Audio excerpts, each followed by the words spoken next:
Frontline Conversations, leading the debate since 1984. Welcome everybody to this conversation that we are having with Zara Chowdhary, who's a writer, who's a professor, and has a lot of other labels going for her. But most of all, right now, the most important label is that she's the author of The Lucky Ones, which is a book that everybody in India has to read. And if you haven't read it yet, what are you doing? I mean, this is like a serious question because this is, it's called a memoir, but I feel like it is part memoir, part journalistic writing, part fiction, part non-fiction. It's like a mix of different forms of writing, and I think it's absolutely important that all of you read it. There's a review of the book in this month's edition of Frontline, so you can also read that review, and then pick up the book and read it. With that introduction to Zara, I want to contextualize this conversation with Zara. We will be speaking about her book, but but this conversation is also in memory of late Mrs. Zakia Jafri, who passed away recently. So, in that context, we are going to be talking to Zara. Zara, thank you for speaking to us. Thank you for coming on. And this conversation is going to be difficult, just like how your book is has been a really, really difficult book for me to read. But it also has been, I think, one of the most powerful, or maybe most powerful memoir I've read. So thank you for speaking to us. And to begin with, uh, in one of your pages, you write that my childhood was a program in progress. That is one of the lines that you write in the context of your childhood.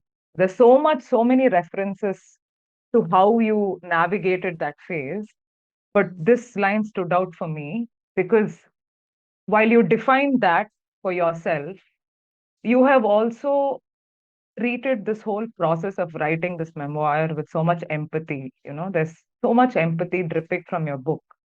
Even in the context of speaking about perpetrators, you have tried to speak with empathy, like, when you're referring to this one particular tribe, and why is it that they have been pushed, or what has institutionally dented them to become the people that they are. You have pushed yourself down that path of empathy, which is a very difficult process, right? Like, if I were to refer to an incident, like when I was working in Gujarat after the violence in Una, I was in this meeting in Gomtipura where there were Muslims and there were people who were from a particular village from the scheduled caste community. And both of them were reconciling with this important event that has happened between them, that some of them were perpetrators in what happened with Muslims, right? And I saw that they were trying to bring this process of empathy that I find in your book. So I just want to understand and begin this conversation with that. Why was that process so important for you? Not just while talking about the violence, while talking about perpetrators, but also while talking about what went on within your own family. Thank you, Greeshma, and thank you so much for this conversation, for this, this invitation. You know that I've wanted to be in conversation with you for so long because I think you bring that empathy, that real looking at people as people and not just as the thing that happens to them, right? And um, I think that's key to anything we're doing, whether it is journalism, whether it is memoir, whether it is fiction, or painting. What are we doing if we're not first seeing the human in somebody or something, and then painting a context around it, and then situating it within a world? For me, I think the hardest thing of placing myself in the middle of the story was to remember that I am also a product of this place. That, as you grow up, especially when we're women and we've struggled anyway to define ourselves for so much of our early lives, I think in adulthood, it becomes very easy to get attached to an idea of this is just who I am and this is just how I am. And something about memory, memoir, it makes you actually unpeel those layers that are so stuck to you. And you start to see that this was a world that constructed you. And so to me, it just becomes an extension. If I'm able to do that for myself, why and what stops me from doing that for others?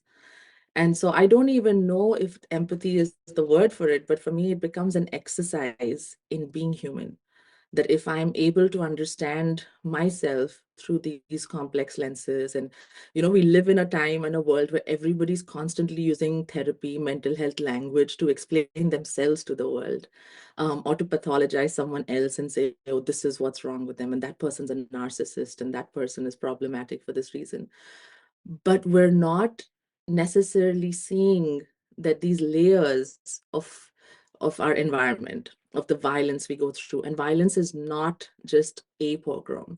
When I say a pogrom in progress, I'm talking about that trickling slow violence that surrounds all of us in all our communities, wherever we live, whether it is in India, whether it is abroad. There's constant slow violence being meted out on our bodies, on our selfhood, on our humanity.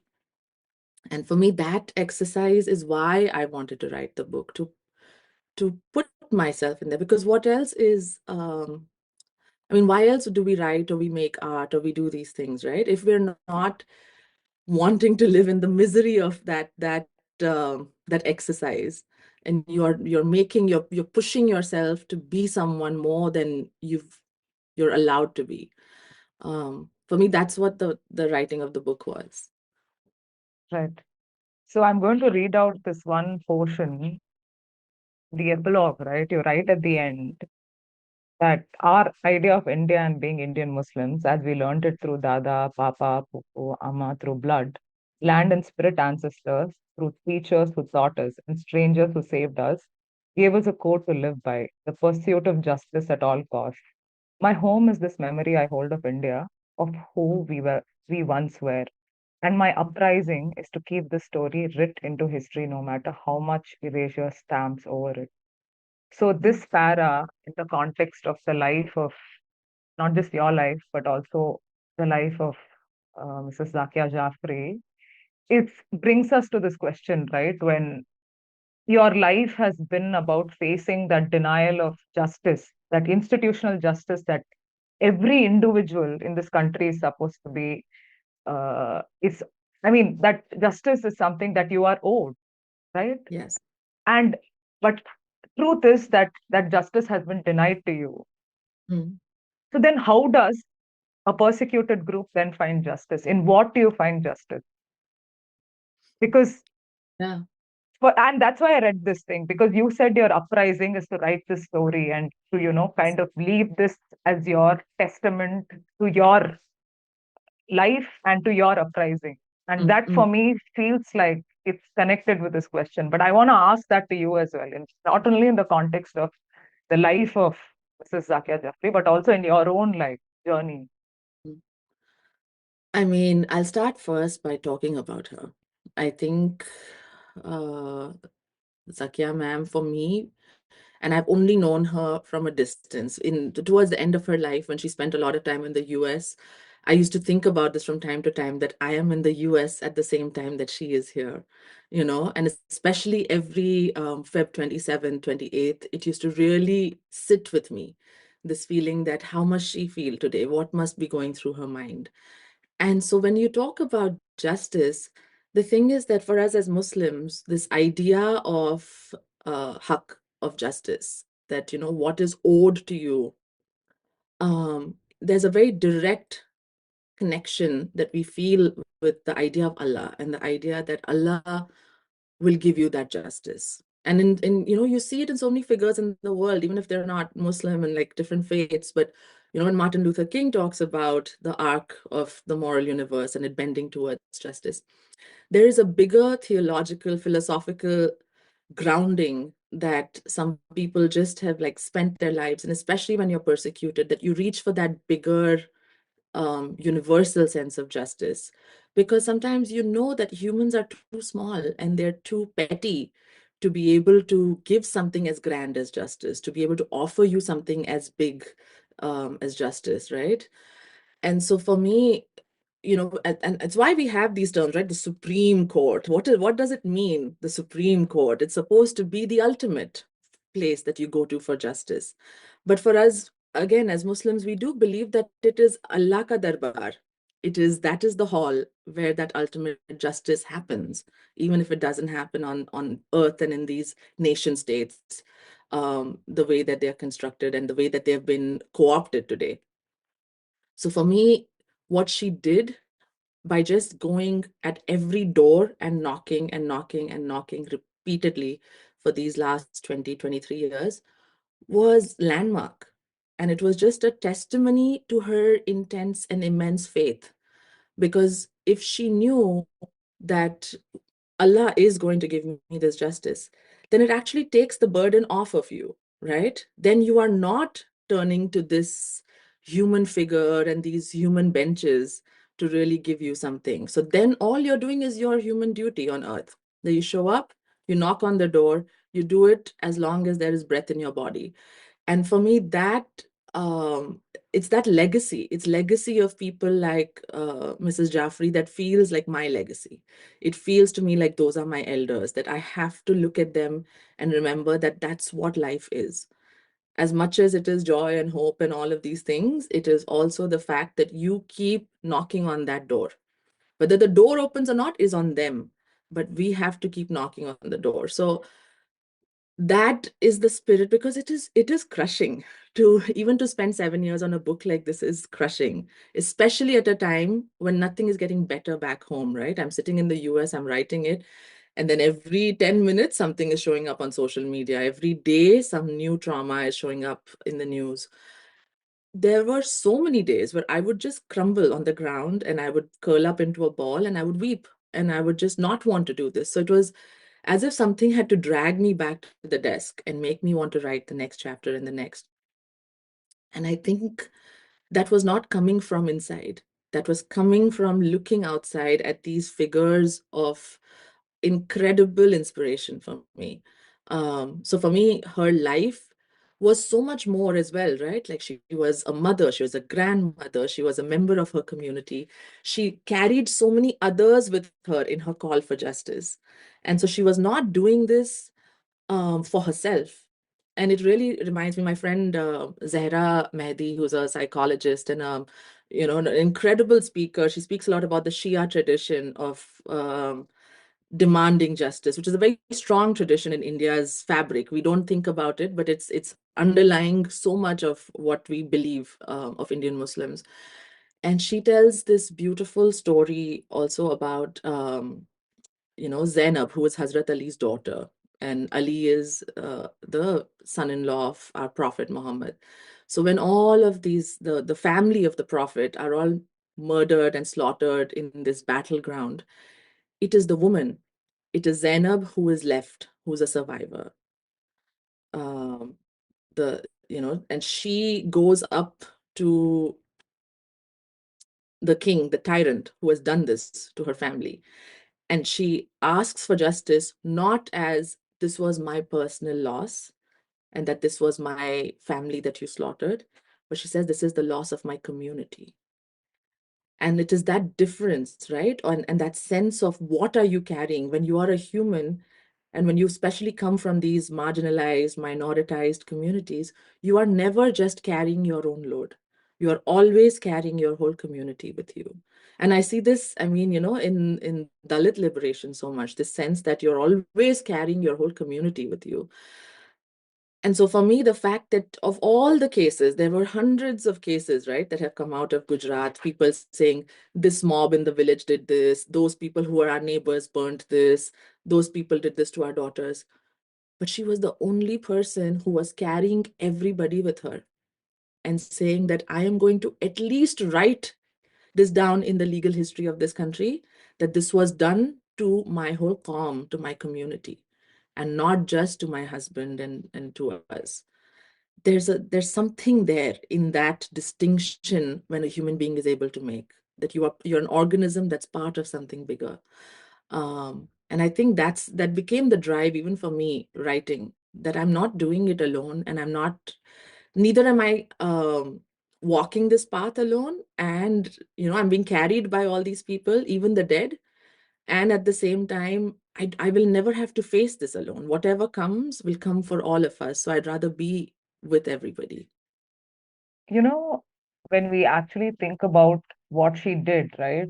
Like you described, like taking on some of the most powerful people in this country, from the present prime minister to some of the biggest leaders from that state who've gone on to become like celebrated men, and comparing that to what you've done of writing this like a testimony, it's a memoir of everything. I understand when you say that the depth in this work comes from the fact that you're carrying this this uh this would like you're carrying your community forward when you're doing this work. But that load that you're describing is a considerable load as well, isn't it? There is personal, I don't know what to call it. There is a personal, like churning and reckoning that would be going on within you when you're going through this journey. And I feel like that's not discussed as much as it should be, because you are one person at the end of the day.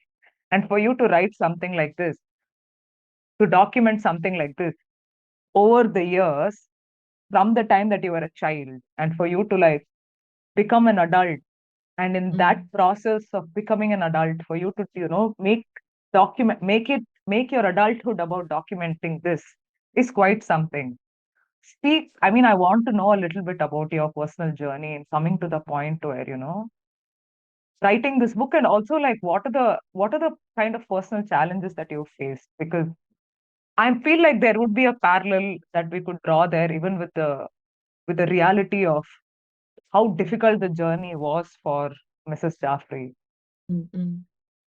Thank you for that. I mean, it's very kind, all of the things you're saying, but I'm always uncomfortable with the feeling that I've done something big here, because not literally, but Grishma, nothing in this book that, especially if I've written about the violence, not one thing is like a first person piece of data, like a primary source.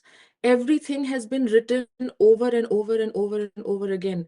I can, for any news item that I have chosen and placed in here, I can give you 5 news sources that have spoken about it, have interviewed those people. So to me, in fact, at times I used to feel like a grifter. I used to be like, why is there so much? There is an abundance of information, and yet there is no sort of processing that us as our community or our country have done. There's no reckoning that we have done despite the abundance of information, right?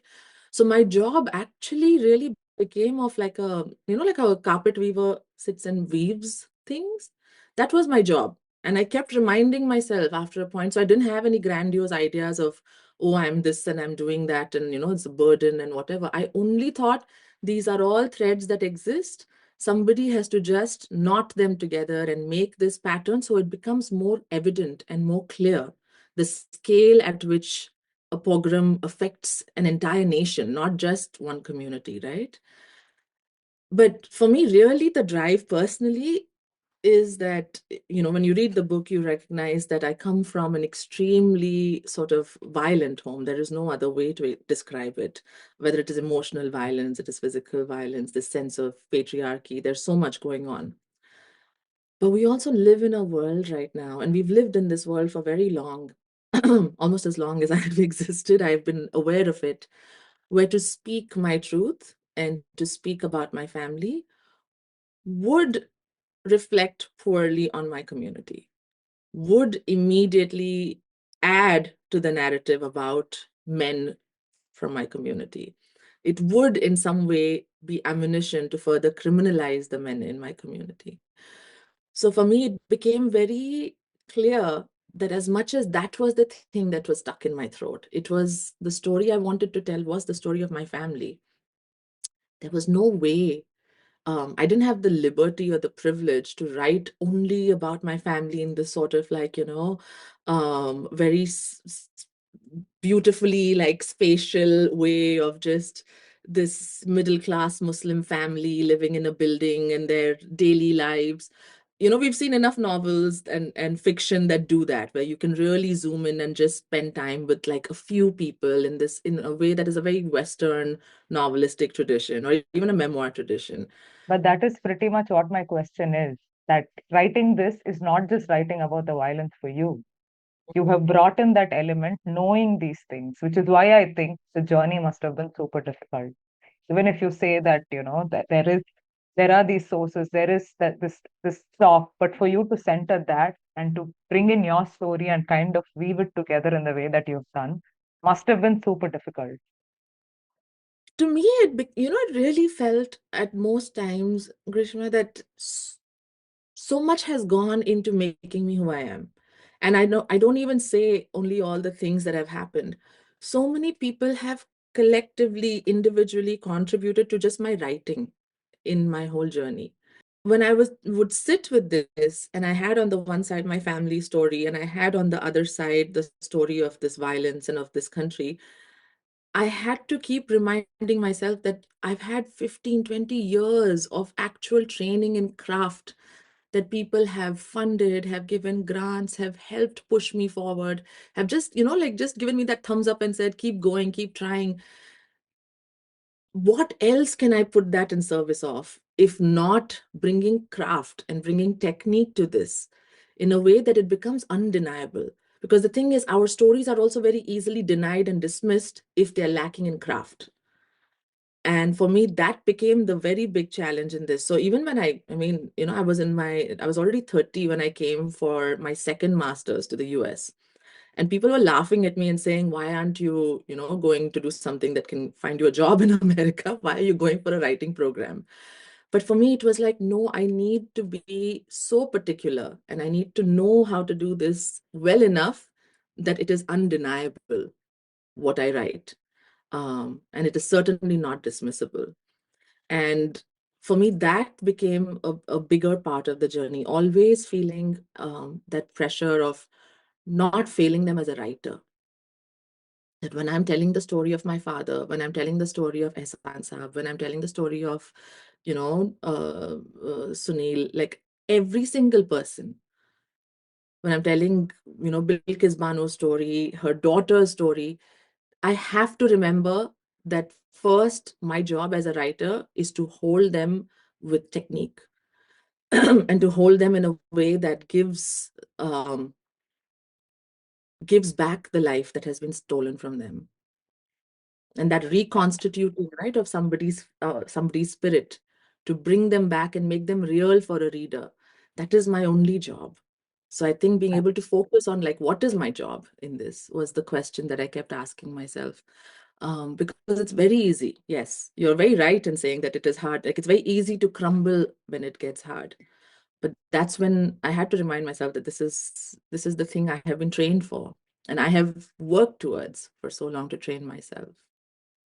And I think that technique comes through in so many places, because when you talk about technique, and then when I think about applying technique to talk memory, what comes to my mind is the story that you told about Wali Gujarati and what happens to his resting place, tomb, and then how you speak about the qabrs of the people who died in the violence and what happened to that. Yes. When that technique comes through, if you were to actually sit and think about it, of how you narrated these two stories and how you connected the memory of your grandfather, of your dada with this, and then of yourself with this, of Right. your family, and then eventually what is to happen to that. I mean, thank God for technique that you kind of nurtured in yourself, that, we are able to read this and kind of take it in the way that I could when I was reading this book. But the reason why I bring this up is this is also a test of memory, right? Of Yes. the fact that you mentioned that there are people who are walking on that road looking for that, for that marker, not finding it, and then just leaving petals. And then Right. how people reconcile with this other living proof of something that's happened, but that hasn't been accorded, like the dignity that it should be. And Yes. that brings us to this question of how is it that, how do we, in a country that's denying and erasing and sort of doing away with speaking about memory, do we treat it with the dignity that it deserves? Mm. You know? Yeah, that whole section actually, there was a piece that I really fought for to keep in the book with my editor even.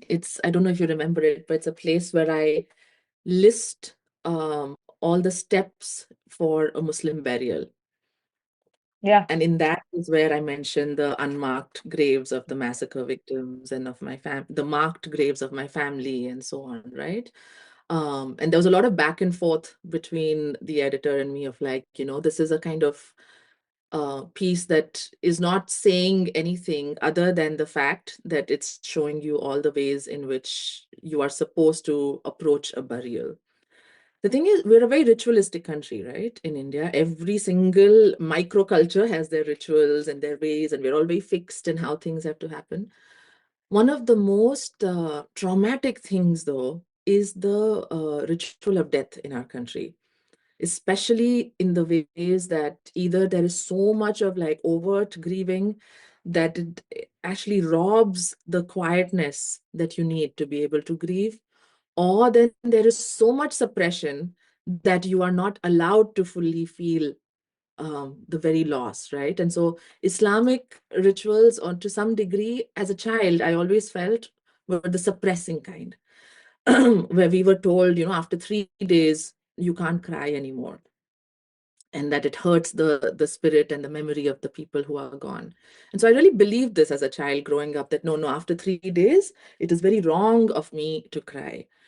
But what is that doing? It is taking away the right to process grief from you, right? And for me, whether it was my grandfather's death, my father's death, and then all of this mass death that suddenly came with 2002, it's been lying in the body and it's not been able to process. So for me, writing those sections became a way of saying, okay, now that I have the silence and the solitude to write, I would like to first grieve.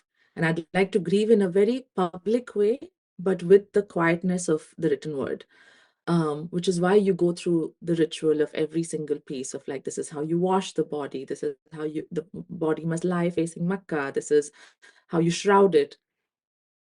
But when you think of those who were not afforded those steps, whether it is, the ones who are dead for centuries, like Wali Gujarati, who are just uprooted and road made over them. And this is the story of most Indian dargahs right now. They're being razed and bulldozed as we speak. So you are not only taking away and stealing the dignity of those who have just passed and who have violently passed, you are also uprooting the resting place of the dead. Right. And there is something to be said about an impulse that pushes you to do that. I question that impulse in people. What makes you pull somebody from their resting place and do this? And we're seeing this in Gaza right now, right? The running bulldozers and rollers over cemeteries of people. What is that idea? And this is the history in the US. There's people that, I mean, half of the Halloween movies here are about this, that their Even houses of in even in built over Manipur, burial grounds. for me to see like graves pulled out and burnt was Yeah. actually like something that was, And so you that just is don't understand. Yeah. and that is the kind of shock that you carry when you see that as a young person, of what is making human beings undignified, because they are indignifying themselves in doing it. They think they are showing you disrespect and demeaning you and diminishing you, but they are doing it to themselves at the same time. And that is something that I'm a little bit morbidly fascinated with, that with what is making people do that. How far do you have to go in your hate? And how consumed do you have to be with this need to diminish and break the other, that it makes this out of you? Like, are you even human after that? That's for me the, sort of burning question. That brings me to like, I mean, it instantly like, brings my memory to some of the characters that you've referred to in your book. One of them is Preeti Ma'am, that you fondly remember. but the other person is also your friend who calls you after a while and asks you, let's go for a movie, right? And she's In the just like middle of curfew. in the Yeah. middle of a curfew. And Yeah. that kind of brings us to the question of people. I mean, again, how you juxtapose characters. Mm. People who are non-Muslims, but you've Yeah. tried to like show different characters. And that brings us to this question where there are people who are out there who are violent, who are clearly, doing what they want to publicly, and they continue to do that for like decades from 2002 to now. But then Mm. there are also people like your friend who are not ignorant, but who Mm. want to pretend like, I don't know what's happening. Yeah. That is Yeah. something that is, I feel like, very crucial that you've written in your book, Mm. because in your writing, of course, you're kind of suggesting where it is that that memory leaves you, what it is that you think of this person, but you're also like egging on people to kind of think about that attitude, right? Mm. Like Mm. either being silent or Yeah. either like being indifferent. Yeah. What does that kind of, okay, I mean, in placing that character, what is it that, you know, you were feeling when you were writing about that character? I mean, that it's not characters, they're real people. But in Yeah. saying that and writing that story, I feel like over these last 20 years, that story has taken up more weight than it was. At the time, I think it was a very personal hurt, right? Somebody that you've gone to school with every day, who knows what you go through in your house. Even before there was a riot, they knew about the things that happen in your house and the kind of, troubled teenage mind you have. So they have, like, teenage friendships are so vulnerable, right? They've got this very sort of privileged view into your life already. But just because they live across the river, they live in the more modern, part of the city that has access, that has good roads, that has the big malls, that has, the new McDonald's and all of that. That has the sympathies of the Hindus, as clear and direct as that, as the Hindu legislators of Right, Gujarat. Yeah. right. Um, there is always, I think in that moment I realized as a child first, when that conversation on the phone happened with this person, that they saw me as this instrument, for friendship in school, in this school space, which is such a like forced secular, where you have to pretend and you have to behave and you have to hold a certain civility for the other, for people who you don't fully understand. But the minute our actual geographies were divided, and I live in the old Muslim ghetto side and she lives in the, cool, swanky Hindu side, there is an immediate window that goes down. And again, like, I think about the fact that they have these walls even in, the West Bank, and the fact that even in Ahmedabad, they built a full wall so that Donald Trump could not see the slums and the squalor and whatever. I wonder sometimes if there is a psychological wall in people that just comes down, instantly comes down the minute they have to actually use their conscience towards you. And for me, that wall is something that I'm always kind of, testing and knocking towards to see what makes that come down. Because this question of empathy we've been speaking about from the beginning, why is it that I am able to see you with more empathy? And yet in that moment, you're questioning my reality. When you call me up and say, oh, no, but everything is, been fine.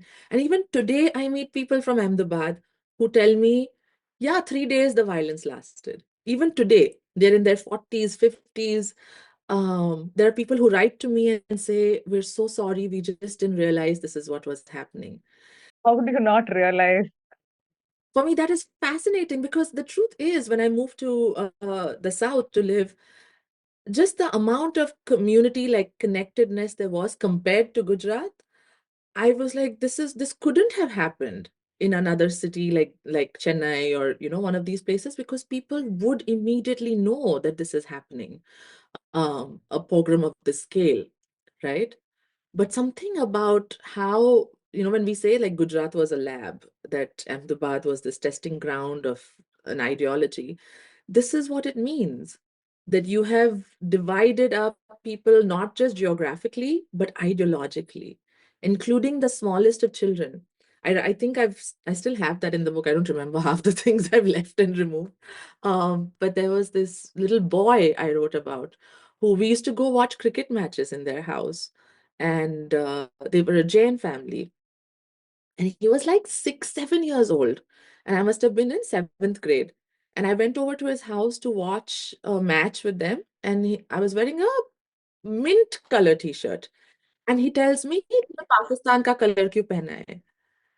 And for me, the instant reaction was like one chata I want to give this little 6-year-old.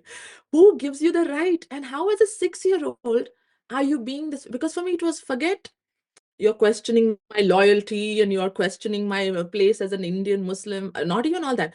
For me, it was like, you're so small, you're speaking to an older person like this, like I'm like an older sibling to you. How can you talk to me like this?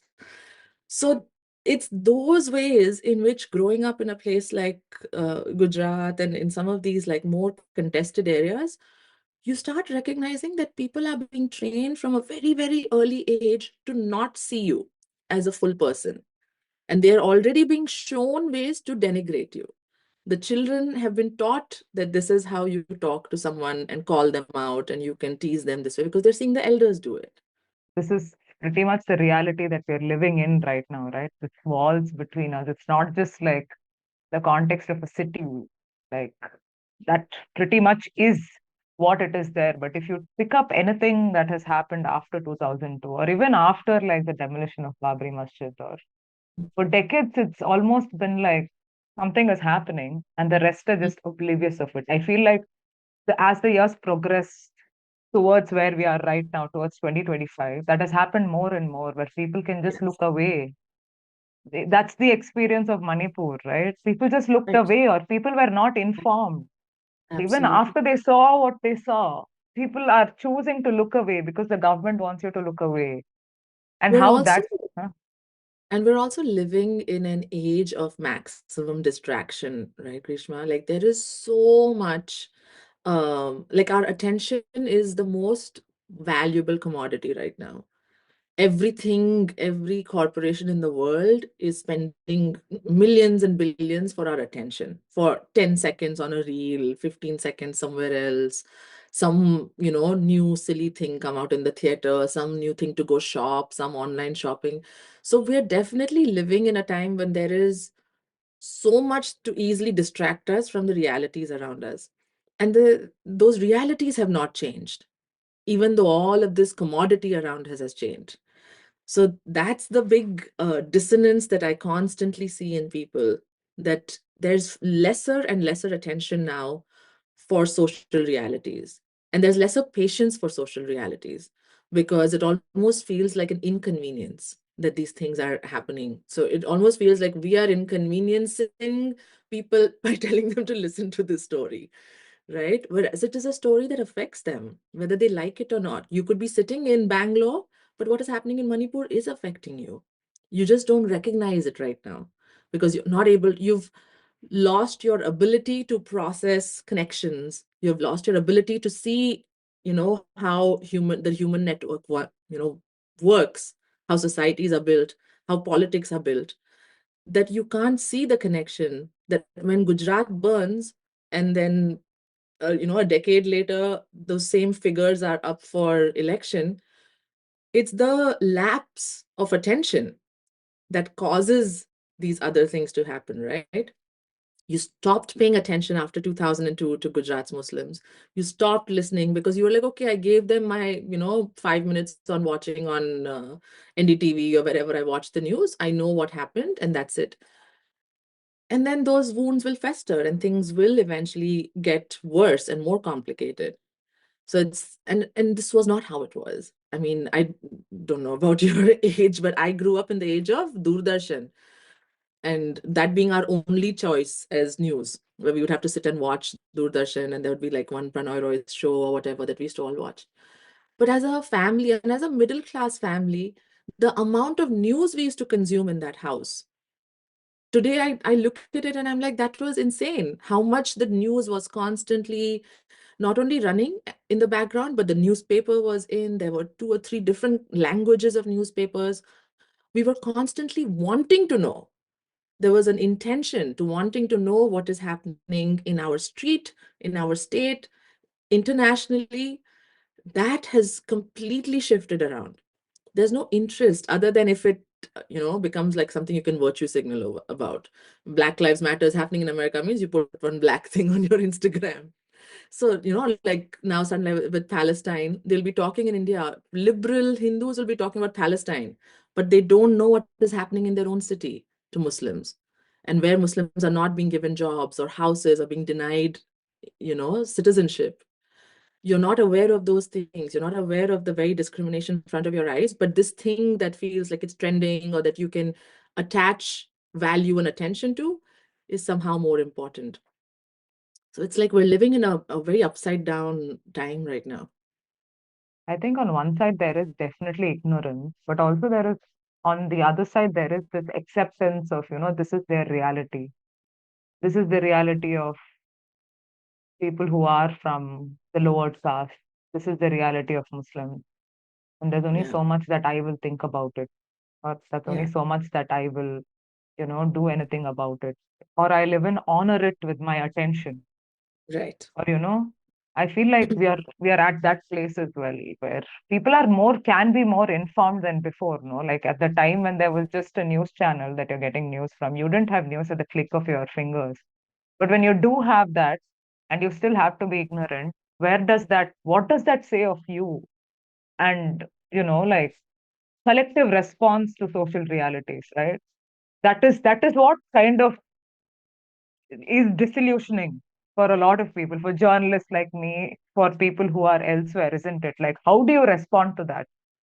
How is it that you respond to the to this attitude of people deciding that this is not like something I want to deal with? I want to be numb to this, and that numbness will kind of humanize my ignorance.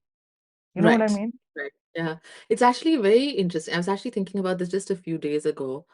Um, and writing this book has made me actually reflect on this. But before 2002 even happened, we had been taught in high school about the Holocaust. And I remember becoming obsessed with wanting to know more. Because for my child mind, it was very unthinkable that humans could have gone to this length to annihilate people and gone through such creative, like technological means that they've created to annihilate a whole community, right? And for me, it was such a shock to my system that I had questions and I was very hungry for information of how could this have happened. And I think for me, the big question was, how could this have happened on a world stage and nobody did anything to intervene? What was everyone doing? And then cut to a year later, the pogrom happens in Gujarat. Now, since then, I have a traumatized mind already, but that has never stopped me from continuing to study and read about the Holocaust. If anything, I feel even more like I wanted to go and read about other genocides and other Holocausts because I'm trying to find meaning and find um, an equivalence, a sort of, something that explains this unimaginable thing that I was witness to. When my book has released in India last year, now I've been hearing a lot of people who have read it, passed it on to somebody who's found it somewhere. And a few times now I've heard people say to me, I've been trying to get my friends to read it, but they all say, oh, this is too depressing, yeah, right now. And my usual follow-up question is about their identity, because now I am curious. Like, if you are not Muslim or you are not a Dalit or Adivasi or somebody who is at the receiving end of a lot of injustice in different ways, what is taken away so much of your time and attention and empathy that you are not able to give it to something that happens in your own country? What is it that you are so busy with, right? And this sense of like, oh, the world is so depressing right now, I just can't read one more thing about this. If you are not curious about why the world is depressing, how are we ever going to stop it from being depressing, right? So for me, it becomes like this weird loop that people are stuck in, where they just want everything to magically turn and become okay without looking at the construction of it, looking at the scaffolding and saying, what is this holding all of these oppressive systems up and this depressing and creating this depressing atmosphere? So for me, it's like, fine, don't read my book, go read 5 other things that exist out there. But how are you not curious? That's a great question, and I think that's a great note to end this conversation, because that is the core of not just reading this book, but responding to everything that's happening in India right now and elsewhere. So I think that's a good note to wrap up. But before I finish, I want to say that thank you, Zara, for joining us.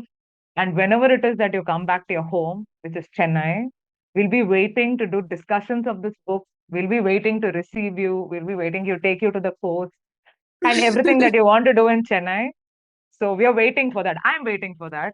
Whenever it is I'm that you waiting come for back, that. Just you saying it is making me cry. it is. Yeah. I mean, I like your book speaks about having, like, it speaks to me about having faith in something. What that something is, I don't know, but I have that faith that I will see you in Chennai, and we'll Inshallah. do everything that you love about Chennai and I love We will about go eat Chennai. sundal. We will go eat sundal at on 100%. Memoir. Yes. 100%, 100%. We'll eat sundal, we'll eat mean curry, we'll do everything that you like. And Mirchi bhaji. done, done. I think that's a great note to end this interview on. Thank you so much for speaking to us. Thank And you, I Greeshma. It was lovely. Just so nice to have it feels like just a heart to heart with a friend. So thank you. thank you. Thank you. Frontline Conversations. Leading the debate since 1984.